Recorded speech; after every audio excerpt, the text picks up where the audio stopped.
नमस्कार विद्यार्थी मित्रांनो, बघा आज कोणता वार आहे? मंगळवार. आणि मंगळवारची पहिली तासिका आपली काय असते? बेरीज. बरोबर आहे. तर आज आपण बेरजेमध्ये शाब्दिक उदाहरण बघणार आहोत. पण हे उदाहरण फक्त बेरजेचं नाही तर मिश्र गणित आहे. कसं आहे? मिश्र.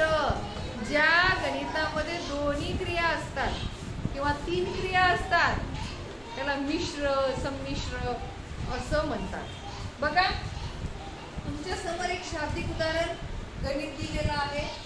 चला आपण वाचन करूया. 10,000 रुपये यातून प्रसादने नातवाला 3,240 रुपये दिले व नातीला 4,120 रुपये दिले, तर त्यांच्या जवळ किती रुपये शिल्लक राहिले? प्रसाद नावाचा एक व्यक्ती, आजोबा आहेत ते, आणि त्यांच्या नातवाला त्यांनी काय केलं? 3,240 आणि नाताला दिलं 4,120 रुपये दिले. बघा तर मग आता त्यांच्याकडे 10,000तून किती शिल्लक राहिले? तुम्हाला हे गणित समजण्यासाठी मी तुम्हाला वारंवार सांगते की तुमच्या आईनं दुकानदाराकडे जा म्हणाली, 100 रुपये दिली आणि 25 रुपयाचं साबण, 28 रुपयाची चहा पावडर, 35 रुपयाची साखर, अशा वस्तू आणायला लावल्या आणि दुकानदाराकडून तुम्हाला किती वापस येते? मग तुम्ही काय कराल? तुम्ही आणलेल्या सगळ्या वस्तूंची काय कराल? बेरीज. आणि ते बेरीज काय करेल? त्या दुकानदाराला दिलेल्या नोटमधून वजा करा. बरोबर आहे. हे गणित सारखं लक्षात ठेवायचं अर्थी, म्हणजे तुमचं गणित चुकणार नाही. आलं लक्षात? मग याच्यामध्ये कोणत्या कोणत्या क्रिया आहेत सांगा बरं? बेरीज आणि वजाबाकी. मग बेरीज कशा कशाची करायची? नाताला आणि नातीला दिलेल्या पैशाची. बघा आता इथे मी फास्ट मध्ये करते.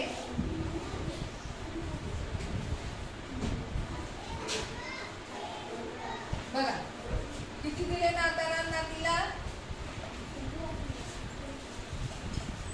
सांगा. 3,240. 3,240 कोणाला दिले? नातवाला, म्हणजे नाताला. नातवाला म्हणजे हा मुलगा आहे. आणि नातीला किती दिले? 4,120. हे कोणाला दिले? नातीला. बघा मग यांची काय करायची आपल्याला? करा. 0 4 आणि 2 6 2 आणि 1 3 4 आणि 3 7. आता एवढे पैसे त्यांच्या जवळचे खर्च झाले. किती पैशातून? 10,000तून. मग आता 10,000तून हे काय करायचं आपल्याला? वजा करायचं. मग काय करायचं? वजा करायचं म्हणजे काय करायचं?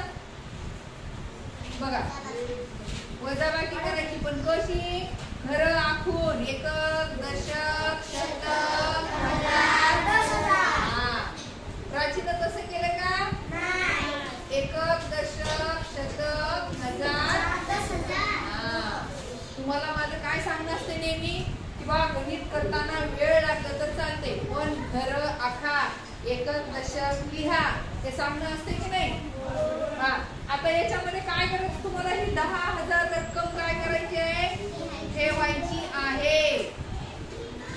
बघा या 10,000 रुपये मधून नाताला दिले 3,240 आणि नातीला दिले 4,120, म्हणजे एकूण रक्कम किती खर्च झाली त्यांची? 7,360. आता बघा 7,360 ह्याच्या खाली लिहायचं, पण लिहिताना काय करायचं? एकक एककात लिहायचं, दशक दशकात लिहायचं, शतक शतकात लिहायचं आणि हजार हजारात लिहायचं आणि मग वजाबाकी करायची. आता वजाबाकी कसं करतील? तुषार बरा सांग. 0 या शून्यातून 6 जाते का? काय करायचं मग? शेजाऱ्याकडून हातचा. शेजारी बी शून्य आहे. काय करायचं मग? त्याच्या शेजाऱ्याकडून घ्यायचं. त्याच्या शेजारी बी शून्य आहे. हा, तर काय करायचं? इथं हे 10 घ्यायचे. इथं किती लिहायचे? 9. आता इथे किती लिहायचे? 9 लिहायचे. का बरं? कारण याने इकडं हजार दिलेला आहे. मग इथं काय राहील का? शून्य.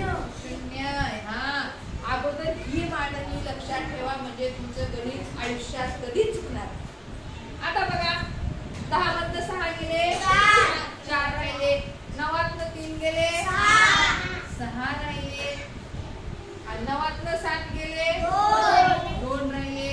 आता इथं काही राहिलं का? आधी झाली का? तू काय केलं? हे इथं लक्ष दिलं नाही म्हणून तुझं इथं गणित चुकलं होतं. म्हणून कधीही अगोदर वरची स्टेप पूर्ण करून घ्यायची आणि मग खाली गणित सोडवायचं. उत्तर किती आलं रे? 2640. मग आजोबाकडे म्हणजे या प्रसादकडे किती रुपये शिल्लक राहिले?